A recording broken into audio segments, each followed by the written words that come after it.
আরে ভাবি আর একটু নেন না, একটুখানি নেন, এত লজ্জা করেন কেন? আচ্ছা, এত ডায়েট করে কি হবে বলেন তো? ফ্রি ফ্রি ফ্রি ফ্রি জিনিস সামনে দিয়ে হেঁটে গেলেই হাতে ধরিয়ে দেবে এরকম জুস, এনার্জি ড্রিঙ্কস বা হরেক রকমের প্রোডাক্ট। বার্মিংহামের প্রাণকেন্দ্র বুলিং টাউন সেন্টার। শহরের এই সিটি সেন্টারে হাজার হাজার মানুষের পদচারণায় সর্বদা মুখর থাকে। মার্কেটিংয়ের জন্য অনেক কোম্পানি তাদের লিফলেট বিলি না করে এরকম খাবার দাবার সহ অনেক কিছু বিলি করে।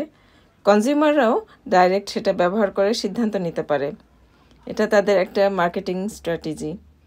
আমাদের এখানকার ইনডোর মার্কেটে প্রায়শই যাওয়া হয় মাছ, মাংস বা অন্যান্য জিনিস কেনাকাটির জন্য।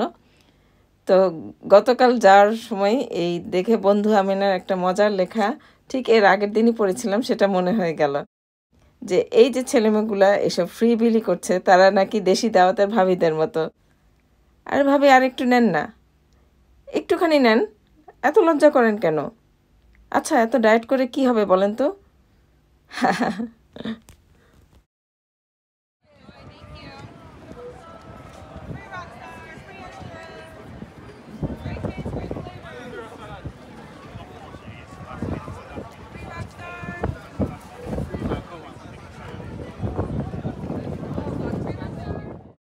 লিফলেট হাতে দিলে তো কতক্ষণ পরেই বিনে অথবা কোথাও পড়ে থাকবে, হয়তোবা কেউ চোখ দিয়ে দেখবেও না। কিন্তু এটা কত ভালো মার্কেটিং যে ডাইরেক্ট কনজিউমাররা কনজিউম করে তারপর ডিসিশন নিতে পারবে।